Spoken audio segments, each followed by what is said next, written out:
mari kita berdoa. Bapa di surga, inilah kerinduan kami, sekaligus tekad dan komitmen kami. Selama kami hidup bagimu ya Tuhan. Selama hidup kami mau menyembah Engkau. Dan dunia tidak bisa menjauhkan kami dari Engkau ya Tuhan. Tuhan, pagi hari ini kami mau kembali mendengarkan kebenaran firman Tuhan. Tuhan, tolong hamba-Mu supaya dia boleh menyampaikan kebenaran Tuhan ini dengan baik. Dan Tuhan, tolong kami supaya kami bisa fokus dan kami bisa mengerti kebenaran firman Tuhan ini. Berbicaralah kepada kami masing-masing ya Tuhan, kami siap mendengar. Di dalam nama Tuhan Yesus kami berdoa, amin. Terima kasih buat teman-teman yang sudah melayani. Ya. Shalom, selamat pagi Bapak Ibu. Shalom, selamat pagi. Ya, senang bisa melayani Bapak Ibu Saudara semua dalam pemberitaan firman Tuhan pagi hari ini. Nah, izinkan saya memperkenalkan diri saya terlebih dahulu. Nama saya Suryanto, marga saya Kuok, makanya sering dipanggil Suryanto Kuok gitu ya, Kuok Cuantau. Nah, nama Mandarin saya Kuok Xiao Chung.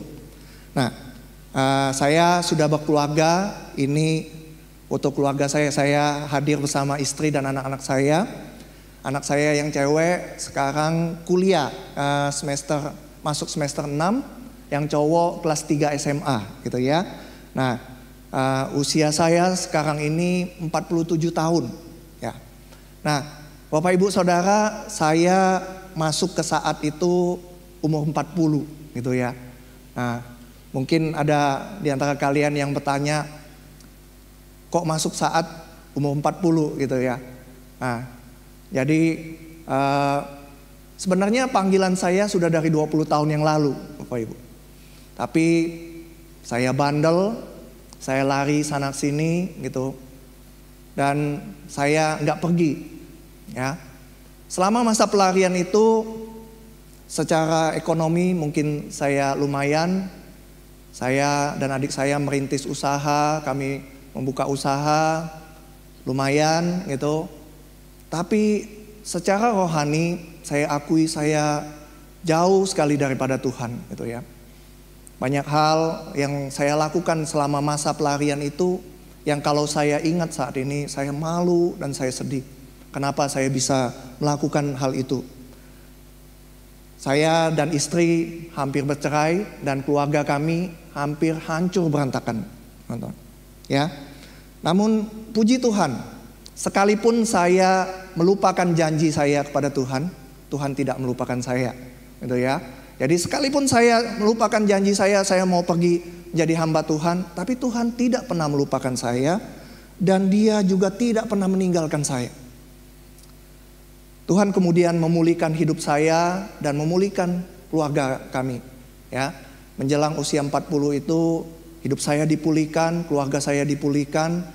Dan ketika hidup saya dipulihkan, saya baru kemudian mendengar lagi suara Tuhan gitu ya. Selama masa pelarian itu walaupun saya tetap beribadah, tetap melayani Tuhan di gereja gitu, tapi sejujurnya saya sudah jauh sekali daripada Tuhan. Dan ketika hidup saya dipulihkan, saya baru dengar lagi suara Tuhan. Dan sekali ini saya menyanggupi panggilan Tuhan itu dan saya masuk ke saat ya. Nah, itu sedikit perkenalan dari saya gitu ya. Nah, Bapak Ibu Saudara, tema firman Tuhan kita minggu ini adalah bertekun dalam pengharapan. Nah, firman Tuhan saya ambil dari Roma 5 ayat 1 sampai 5 ya. Saya ambil ini dari Alkitab terjemahan baru yang kedua ya, teman-teman. Nah, Roma 5 ayat 1 sampai 5, demikianlah firman Tuhan. Sebab itu kita yang dibenarkan karena iman hidup dalam damai sejahtera dengan Allah melalui Tuhan kita Yesus Kristus. Melalui Dia kita juga beroleh jalan masuk oleh iman ke dalam anugerah ini. Di dalam anugerah ini kita berdiri dan kita bermegah dalam pengharapan akan menerima kemuliaan Allah. Bukan hanya itu saja, kita malah bermegah juga dalam kesengsaraan kita karena kita tahu bahwa kesengsaraan itu menimbulkan ketabahan, ketabahan menimbulkan tahan uji, dan tahan uji menimbulkan pengharapan. pengharapan tidak mengecewakan. Karena kasih Allah telah dicurahkan di dalam hati kita oleh Roh Kudus yang telah dikaruniakan kepada kita. Ya, jadi sedemikian jauh pembacaan firman Tuhan pada pagi hari ini. Nah, Bapak Ibu Saudara, ini adalah foto dari seorang yang bernama Arturo Gatti, ya. Arturo Gatti. Nah, Gatti ini adalah seorang petinju profesional asal Kanada yang aktif bertanding dari tahun 91 sampai 2007. Nah, dia adalah juara dunia tinju, ya. Dia seorang juara dunia, seorang petinju yang luar biasa, Bapak Ibu, ya. Nah, pada tahun 2012 nama Arturo Gatti itu dimasukkan ke dalam International Boxing Hall of Fame, ya. International Boxing Hall of Fame atas prestasinya yang luar biasa. Bapak Ibu, kalau kita tahu tidak semua orang bisa namanya masuk ke dalam International Boxing Hall of Fame. Cuma orang-orang tertentu yang prestasinya luar biasa.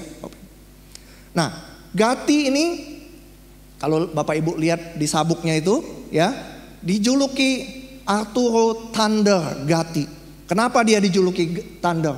Itu karena pukulannya sangat keras, Bapak Ibu, ya. Pukulannya sangat keras. Gaya petinjunya gitu yang nggak kenal takut gitu ya. Pokoknya maju terus, dipukul balas pukul gitu ya. Gaya petinjunya itu membuat pertandingan Gatti itu selalu dinanti-nantikan oleh orang gitu. Nah, Bapak Ibu tahu saking hebat dan menariknya pertandingan Gatti, ya. Dari semua pertandingannya itu 4 pertandingannya itu dijuluki Fight of the Year, ya. Fight of the Year oleh majalah tinju Amerika The Ring. Nah, jadi saking hebatnya ya, saking menariknya, dari semua itu 4 pertandingannya dijuluki Fight of the Year. Namun Bapak Ibu, ada satu hal yang membuat dia paling terkenal dan disukai oleh para penonton tinju, ya, yaitu kegigihannya, ya. Kegigihannya di atas ring yang membuat Arturo Gatti itu tidak pernah takut atau menyerah kalah melawan siapapun. Nah, salah satu pertandingannya yang terkenal itu adalah di tahun 2002. Dia melawan seorang petinju lain yang bernama Mickey Ward, ya. Mickey Ward. Pertandingannya dengan Mickey Ward ini tadi yang saya bilang ada 4 pertandingannya yang disebut Fight of the Year. Pertandingannya dengan Mickey Ward ini adalah salah satunya. Bahkan ronde ke-9-nya itu dijuluki Round of the Century, ya. Jadi saking serunya ronde ke-9 itu sampai dijuluki Round of the Century. Nah, pada pertandingan tersebut di ronde yang ke-9 tadi yang dijuluki Round of the Century, lawannya Mickey Ward itu berhasil memukul rusuk kanannya sehingga rusuk kanannya itu patah. Bapak Ibu, dia jatuh, Arturo Gatti jatuh, meringis kesakitan, terduduk gitu ya, meringis kesakitan. Nah, kemudian dia dihitung oleh wasit 1 sampai 10 gitu ya. Sebelum hitungannya selesai dia sudah bangkit berdiri lagi. Nah, Bapak Ibu, setelah dihitung wasit, Gatti itu kembali dihujani pukulan oleh lawannya Mickey Ward itu. Para penonton sudah mengira, wah, kayaknya bakal kalah nih Gatti, ya. Kayaknya bakal kalah KO nih. Tapi di luar dugaan, Bapak Ibu, ternyata dia masih bisa bertahan sampai akhir pertandingan dengan rusuk yang patah itu, ya. Bahkan di ronde ke-9 itu ketika dia dihujani pukulan itu, dia bertahan malah bisa membalas pukulan gitu ya. Tapi di pertandingan ini Gatti kemudian dinyatakan kalah angka, ya. Jadi dengan kondisi rusuk yang patah tersebut, dia masih bisa bertahan sampai akhir pertandingan, ya. Kemudian walaupun dia dinyatakan kalah angka, 6 bulan kemudian, Bapak Ibu, Arturo Gatti kembali ke ring melawan orang yang sama, menjalani pertandingan ulang, ya. Gatti sekali ini berhasil menjatuhkan Ward, gitu ya. Ward mengatakan pukulan Gatti itu saking kerasnya, ya. Waktu habis pertandingan dia masuk ke rumah sakit, dokter yang memeriksa itu dia bilang, saya nggak tahu ini artikel yang saya baca itu, dia bilang otaknya sampai bergeser, saking kuatnya gitu ya. Nah, di pertandingan kedua ini Gatti yang menang, ya, menang angka mutlak gitu. Nah, tapi kemudian mereka berdua setuju untuk melakukan pertandingan yang ketiga, gitu ya. Tadi yang pertandingan pertama Mickey Ward yang menang, pertandingan kedua Arturo Gatti yang menang. Jadi mereka tanding sekali lagi untuk membuktikan siapa yang terbaik di antara mereka berdua. Dalam pertandingan yang ketiga ini, awalnya Gati memimpin, gitu ya, memimpin. Dia yang memimpin perolehan angka. Namun Bapak Ibu, di ronde keempat, ketika dia melepaskan pukulan ke tubuh Ward itu, tulang kanannya ini patah. Ya, tulang tangan kanannya itu patah. Dia meringis kesakitan gitu, dia menahan gitu. Dia bertanding dengan satu tangan, Bapak Ibu, ya. Nah, karena dia tangannya patah itu, Ward berhasil menjatuhkan dia sekali di ronde ke-6 gitu.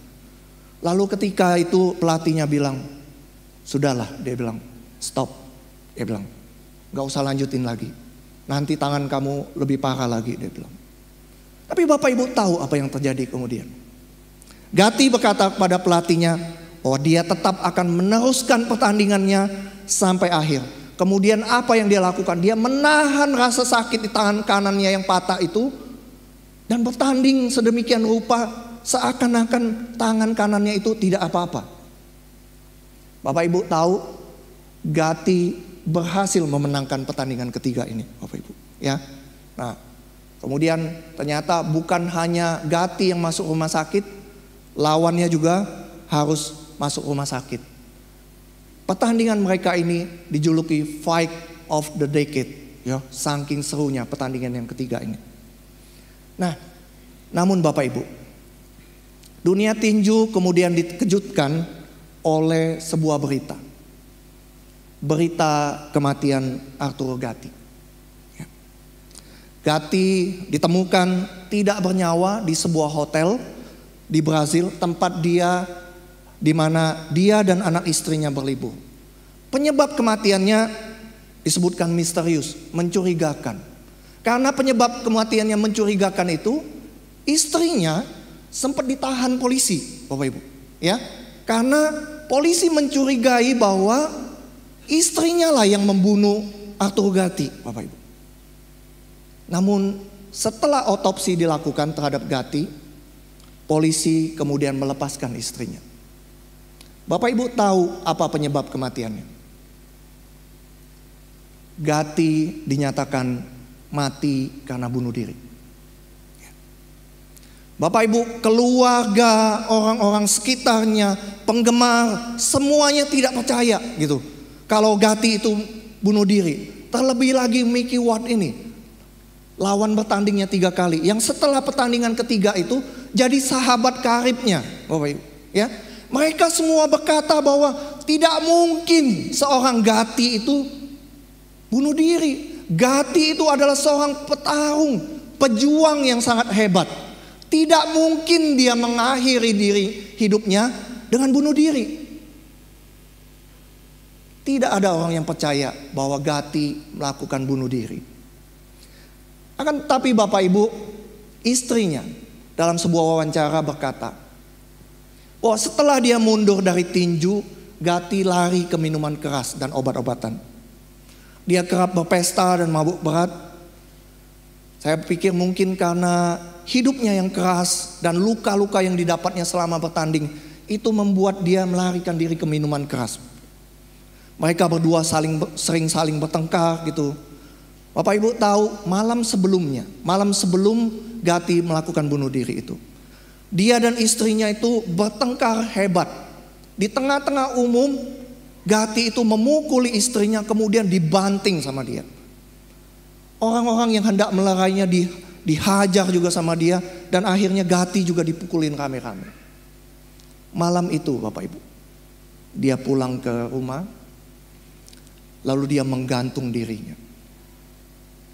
Gatti, Bapak Ibu, seorang petinju yang luar biasa, seorang petarung yang hebat, seorang pejuang, mengakhiri hidupnya dengan cara bunuh diri.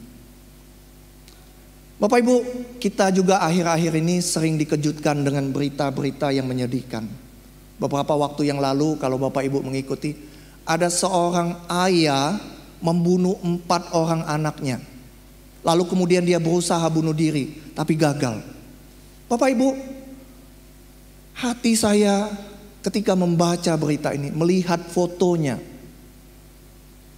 melihat jenazah keempat anak itu dijejer sedemikian rupa, hati saya hancur, Bapak Ibu.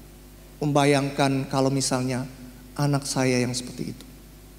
Bapak Ibu, baru-baru ini juga di kota Malang, ya, kami berasal dari Malang. Seorang guru, seorang suami, ya, yang adalah seorang guru, bunuh diri sama istrinya, bawa anaknya juga yang masih kecil, Bapak Ibu. Hati saya menangis gitu melihat kok bisa sampai seperti ini. Bapak Ibu, mengapa Arturo Gatti yang adalah seorang petinju luar biasa, seorang petarung dan seorang pejuang yang hebat, melakukan bunuh diri? Mengapa seorang ayah tega bunuh 4 orang anaknya lalu berusaha membunuh dirinya? Mengapa seorang suami yang adalah seorang guru, yang seorang yang berpendidikan, mengakhiri hidupnya dengan cara bunuh diri? Saya tidak bermaksud untuk mengecilkan permasalahan bunuh diri ini. Ada banyak penyebab orang bunuh diri. Saya juga tidak bermaksud untuk tidak peka terhadap keluarga-keluarga yang mungkin pernah kehilangan anggota keluarganya karena bunuh diri, Bapak Ibu. Tapi saya juga tidak berusaha menggeneralisasi penyebab seorang bunuh diri itu. Akan tetapi Bapak Ibu, kalau kita perhatikan contoh-contoh kasus tadi dan mengapa orang bunuh diri, kebanyakan orang itu bunuh diri adalah karena ini, Bapak Ibu. Karena putus asa dengan hidupnya dan secara tidak sadar sudah kehilangan pengharapan dalam hidupnya. Mereka kehilangan pengharapan lalu berpikir pendek dan mengakhiri hidupnya dengan cara bunuh diri. Bapak Ibu, ketika saya merenungkan bagian ini dan saya mempersiapkan khotbah ini, saya mendapati satu hal ini, Bapak Ibu. Begitu kita kehilangan pengharapan, sekalinya kita kehilangan pengharapan, maka hilanglah semua kekuatan kita, hilanglah kemampuan bertahan kita, hilanglah keinginan hidup kita, Bapak Ibu. Bapak Ibu, inilah yang terjadi dengan Arturo Gatti dan mereka yang tadi saya sebutkan yang melakukan bunuh diri. Namun Bapak Ibu, berbanding terbalik dengan apa yang dialami Arturo Gatti dan mereka yang tadi saya sebutkan, bagian perikop yang kita baca tadi justru menunjukkan hal yang sebaliknya, Bapak Ibu. Ya, tadi kita baca dari kitab Roma. Nah, saya permisi tanya kepada kalian. Kalau misalnya saya ngomong kitab Roma, apa yang terlintas di benak Bapak Ibu ketika mendengar nama kitab Roma? Apa yang terlintas pertama kali langsung teringat ketika kita membicarakan kitab Roma? Bukankah kita langsung mengingat ajaran-ajaran teologis, doktrin-doktrin Kristen, bukan? Ya kan? Ya. Hampir sebagian besar doktrin Kristen itu diambil dari kitab Roma, Bapak Ibu. Tetapi anehnya, di bagian yang kita baca ini, pasal 5 ini, Rasul Paulus seakan-akan berhenti sejenak, kemudian dia berusaha untuk menghibur jemaat Roma ini, Bapak Ibu. Ya.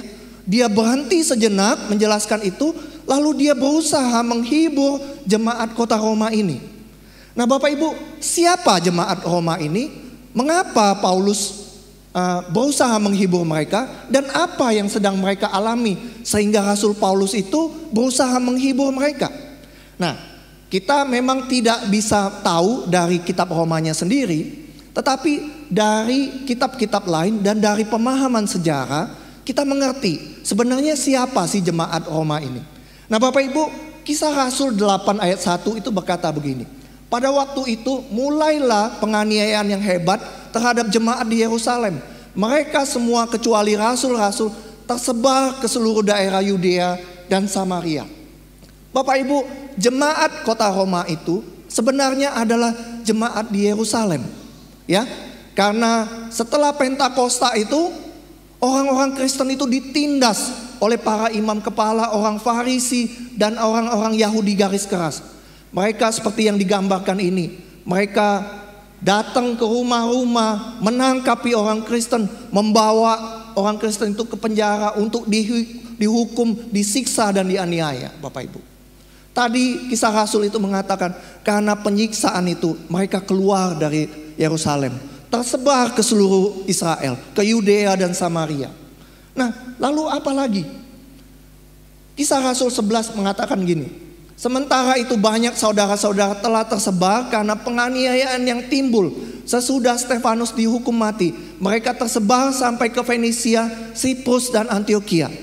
Setelah Pentakosta, Bapak Ibu, Stefanus dihukum, dirajam mati. Lalu penganiayaan itu semakin hebat sehingga orang-orang Kristen itu bukan hanya keluar dari Yerusalem, tapi keluar dari tanah Israel.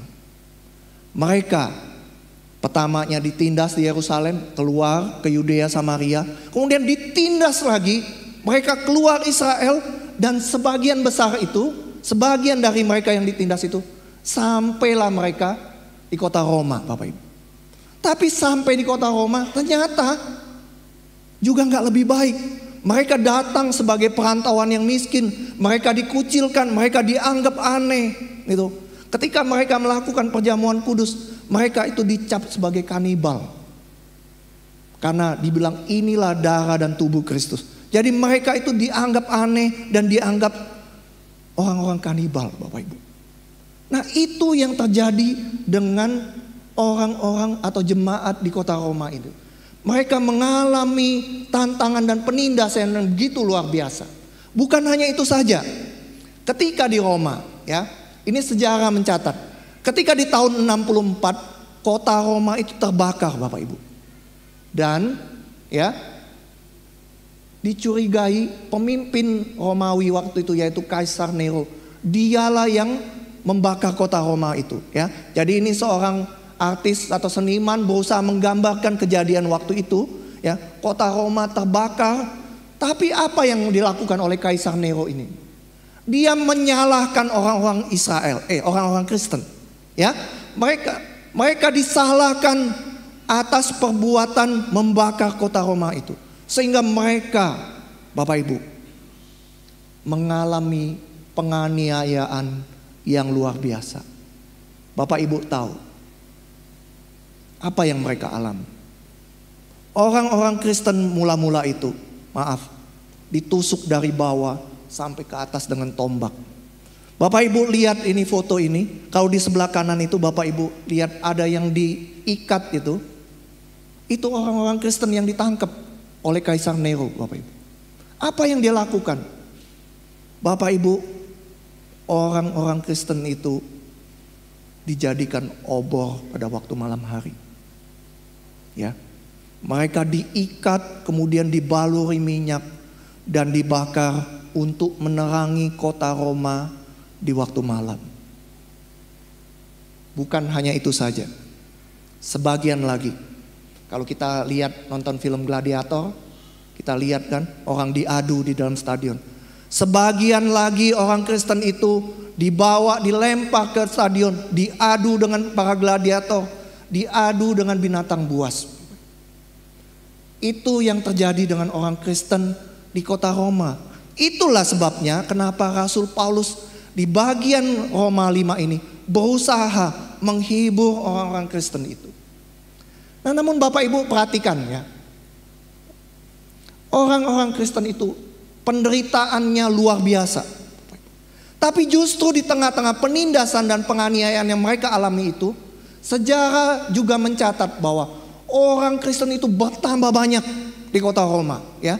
Mereka itu ditindas semakin meluas, semakin dibabat, semakin merambat, Bapak Ibu. Di tengah-tengah kesulitan, keadaan yang sulit itu, penganiayaan dan penderitaan yang mereka alami, mereka terus hidup sesuai dengan ajaran Kristus. Dan mereka, Bapak Ibu, dikenal sebagai orang-orang yang hidup benar dan penuh kasih terhadap sesamanya. Pertanyaannya sekarang, Bapak Ibu, kenapa jemaat kota Roma itu bisa seperti itu? Ya kan? Ya. Kenapa jemaat di kota Roma itu sekalipun mengalami penganiayaan, penderitaan yang luar biasa, mereka tetap bisa bertahan, bahkan menjadi saksi Tuhan. Bahkan ajaran Kristus itu menyebar luas, semakin merambat. Mengapa mereka bisa demikian, Bapak Ibu? Itu karena ini, Bapak Ibu. Mereka memiliki pengharapan oleh iman mereka kepada Tuhan Yesus. Iman yang seperti apa? Paulus ngomong, mereka itu orang Kristen itu memiliki pengharapan suatu hari mereka akan menerima kemuliaan Allah. Mereka orang-orang Kristen itu memiliki pengharapan bahwa suatu hari Tuhan Yesus akan datang kembali, mengangkat mereka, melepaskan mereka dari penderitaan, mendapatkan hidup kekal, mendapatkan pengampunan dosa, mendapatkan hidup yang baru bersama dengan Tuhan. Bapak Ibu, pengharapan-pengharapan itulah yang membuat mereka bisa menanggung semua tantangan, kesulitan, penderitaan, dan penganiayaan. Bapak Ibu, kita bisa lihat bukan perbedaannya. Tanpa pengharapan, seorang Gati, seberapapun tangguhnya dia, seberapapun hebatnya dia, menyerah dan bunuh diri. Kehilangan harapan, Bapak Ibu. Tapi kita bisa melihat juga dari bacaan yang kita baca tadi, orang-orang Kristen di Roma tersebut, sekalipun sesulit apapun keadaannya, mereka bertahan dan bahkan menyebar luas, Bapak Ibu. Itulah sebabnya saya katakan bahwa pengharapan itu sangat penting. Saya ulangi, Bapak Ibu. Pengharapan itu sangat penting. Tanpa pengharapan kita tidak punya kekuatan. Tapi ada pengharapan, kita punya kekuatan untuk menanggung apapun kondisinya, Bapak Ibu. Oleh karena itu kita harus juga memiliki pengharapan seperti jemaat yang mulai itu. Pengharapan akan Kristus yang kembali datang. Pengharapan akan memiliki kemuliaan Allah. Pengharapan akan hidup kekal. Pengharapan akan hidup bersama dengan Tuhan. Pengharapan itulah yang akan membuat kita kuat untuk menanggung kesusahan hidup kita saat ini. Bapak Ibu, Paulus dalam bagian ini menutupnya berkata begini, pengharapan itu tidak mengecewakan karena kasih Allah telah dicurahkan dalam hati kita oleh Roh Kudus yang telah dikaruniakan kepada kita. Bapak Ibu, ketika membaca ayat ini, awalnya saya agak bingung, maksudnya apa sih? Waktu Paulus ngomong pengharapan tidak mengecewakan. Lalu kemudian saya mendapat ini, Bapak Ibu. Pengharapan itu tidak mengecewakan. Mengapa dikatakan Paulus tidak mengecewakan? Karena didasarkan kepada kasih Allah yang telah dicurahkan dalam hati kita oleh Roh Kudus yang telah dikaruniakan kepada kita, Bapak Ibu. Pengharapan kita tidak mengecewakan. Ya, pengharapan dari dunia mungkin bisa mengecewakan kita, tetapi pengharapan dari Tuhan tidak mengecewakan. Kenapa? Karena didasarkan kepada kasih Allah yang dicurahkan dalam hati kita. Nah, Bapak Ibu, apa itu pengharapan yang didasarkan kepada kasih Allah? Dan kenapa pengharapan itu dikatakan tidak mengecewakan? Nah, saya akan menutup khotbah ini dengan sebuah kisah yang mungkin bisa menolong kita mengerti apa yang dimaksud pengharapan yang didasarkan kepada kasih Allah. Ya, nah Bapak Ibu, ini adalah foto dari Angelica Hale. Ada di sini yang pernah tahu Angelica Hale? Pernah lihat? Ya, nah Angelica Hale ini adalah salah satu kontestan America's Got Talent tahun 2017. Ya, tahun 2017. Waktu dia ikut usianya baru 10 tahun, Bapak Ibu. Nah, waktu dia ikut, saking hebatnya penampilannya, suaranya itu, Bapak Ibu, dia kecil sekali, ya, tapi suaranya itu powerful dan bagus sekali gitu. Oleh karena itu dia dapat Golden Buzzer, Bapak Ibu. Ya, Golden Buzzer itu kayak semacam tiket pas gitu ya, nggak usah lewat kualifikasi, langsung masuk babak utama, Bapak Ibu. Saking bagusnya penampilan dia gitu ya. Nah, jadi di ujung kompetisinya dia dapat runner up, juara 2. Usia 10 tahun loh Bapak Ibu ya. Nah, kemudian para juara dan runner up itu kemudian dikumpulin lagi, diadu lagi. Nah, waktu kompetisi yang kedua, Bapak Ibu tahu, dia dapat lagi Golden Buzzer. Jadi dia adalah satu-satunya orang peserta America's Got Talent yang pernah dapat 2 kali Golden Buzzer. Ya, jadi belum pernah ada orang yang dapat 2 kali Golden Buzzer, dan dia adalah dicatat sebagai peserta termuda yang mendapatkan runner up, Bapak Ibu. Nah, itu yang dialami oleh Angelica Hale. Jadi Angelica Hale ini adalah seorang gadis yang luar biasa dan penuh talenta. Nah, namun Bapak Ibu, ada satu fakta menarik tentang kehidupan Angelica Hale. Di usia 4 tahun, dia menderita infeksi bakteri yang menyebabkan dia terkena radang paru-paru. Kemudian infeksi itu menyebar ke organ-organ tubuh lainnya, dan salah satu yang paling parah itu adalah ginjalnya. Bapak Ibu lihat ini fotonya waktu dia dirawat. Dia pernah koma 12 hari, Bapak Ibu.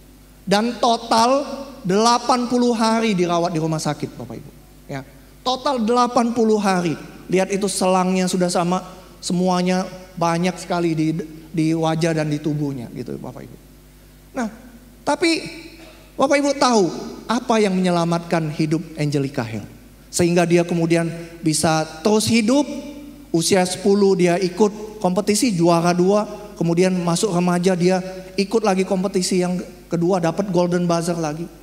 Bapak Ibu tahu apa yang membuat dia bisa bertahan? Itu karena ini, Bapak. Ibunya memberikan ginjalnya kepada Angelica Hale. Ya. Mamanya memberikan ginjalnya supaya Angelica Hale bisa tetap hidup. Angelica Hale saat ini sudah masuk usia remaja, Bapak Ibu. Ini foto terbarunya yang saya dapat di internet. Ya.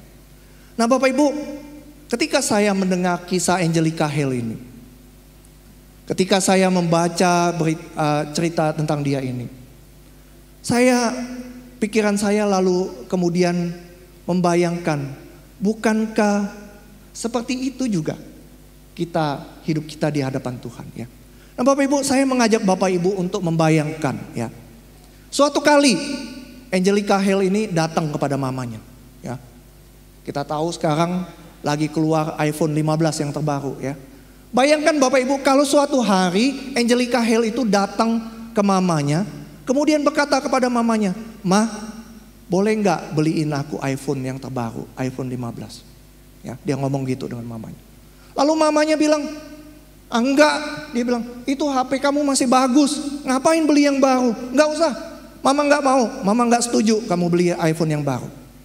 Nah, bayangkan Bapak Ibu, ketika mamanya ngomong begitu, pantas enggak kalau misalnya Angelica Hale itu berkata kepada mamanya, "Mama, aku benci banget sama kamu, mama ya.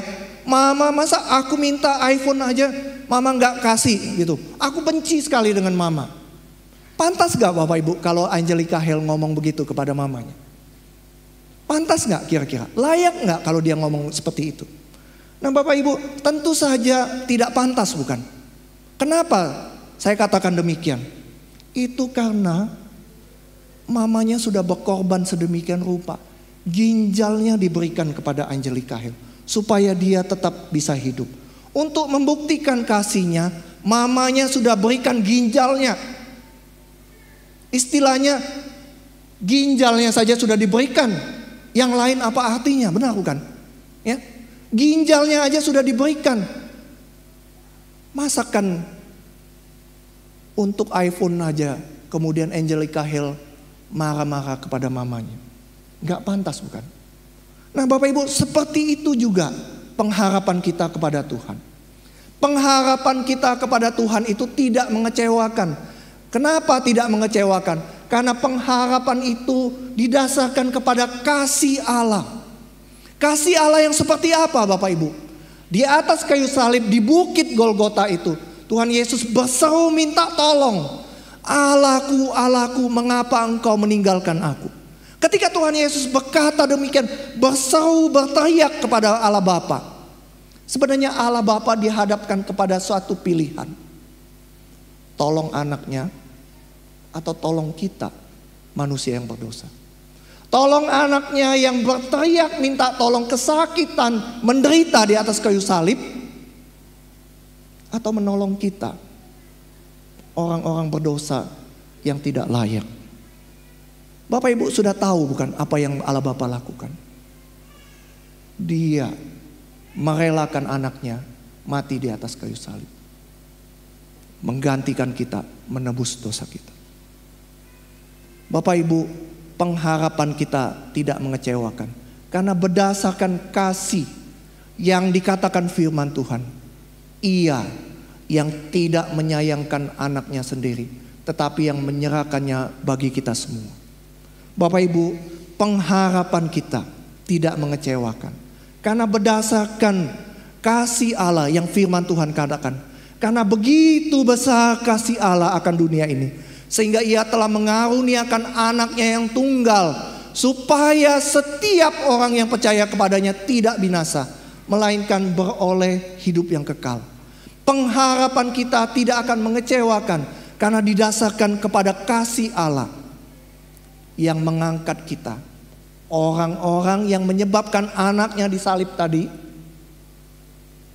kita semua diangkat jadi anak Allah.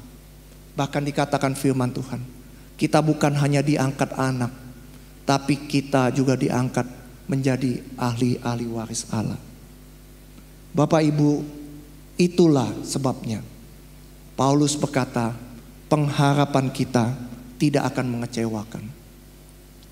Karena kalau Allah Bapa sudah melakukan itu semua untuk menyelamatkan kita manusia berdosa, masakan Dia tidak menolong kita untuk hal-hal yang lain, yang kecil, hal-hal yang menurut Bapak sebenarnya tidaklah terlalu penting lagi.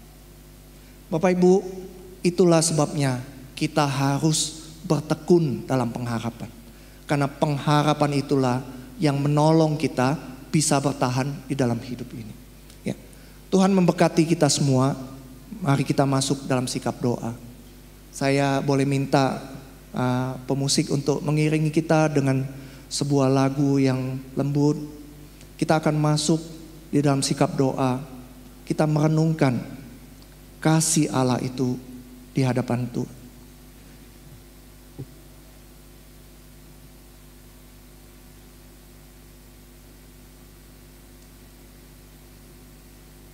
Kita berdiam diri, merenungkan kebenaran firman Tuhan yang sudah kita dengar barusan. Bapak Ibu, penderitaan dapat membuat kita anak-anak Tuhan meragukan kasih Allah. Kita bergumul dengan kebaikan dan keadilan Allah. Pada saat kita mengalami sakit penyakit, pada saat kita mengalami kesendirian, kekecewaan, kemiskinan, dan berbagai bentuk kesulitan dan penderitaan yang lain. Kesulitan, kesusahan atau pergumulan apa yang Bapak Ibu hadapi saat ini?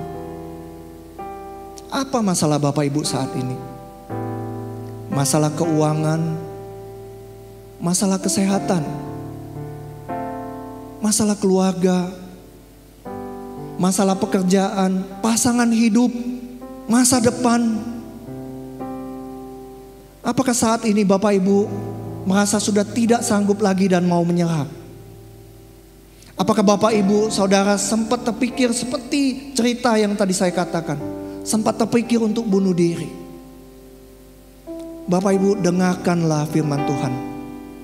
Amsal 23 ayat 18 berkata, karena masa depan sungguh ada dan harapanmu tidak akan hilang.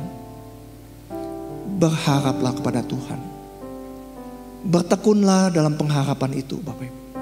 Jangan berhenti berharap kepada Tuhan. Itu karena masalah terbesar kita sudah Tuhan selesaikan bagi kita. Ketika kita terus berharap kepada Tuhan, ketika kita tekun dalam pengharapan kita kepada Tuhan, firman Tuhan katakan, pengharapan itu pasti tidak akan mengecewakan. Tidak akan mengecewakan, karena pengharapan itu didasarkan kepada kasih Allah yang begitu besar, yang tidak menyayangkan anaknya sendiri untuk dikorbankan di atas kayu salib, menggantikan kita orang berdosa yang tidak layak.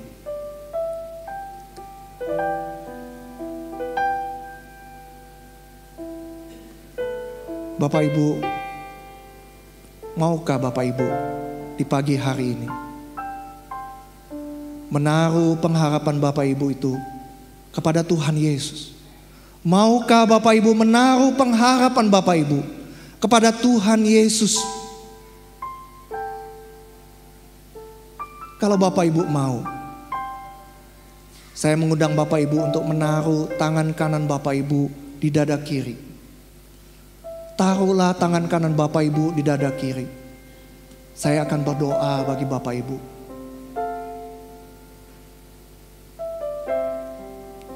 Tuhan, terima kasih untuk kebenaran yang sudah kami dengar pagi hari ini.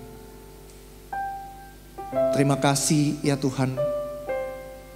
Kami sekarang mengerti akan kasih-Mu yang begitu besar bagi kami.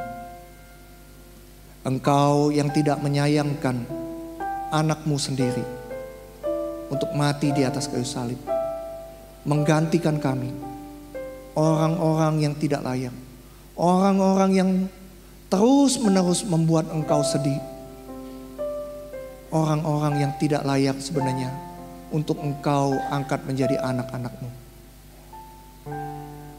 Tetapi kami bisa melihat kasih-Mu yang begitu besar bagi kami. Terima kasih Tuhan. Karena kasih-Mu itulah kami mempunyai pengharapan. Karena kasih-Mu itulah kami bisa menanggung segala sesuatu. Tuhan, firman Tuhan sudah selesai diberitakan. Tapi biarlah Roh Kudus memateraikan kebenaran itu di dalam hati kami.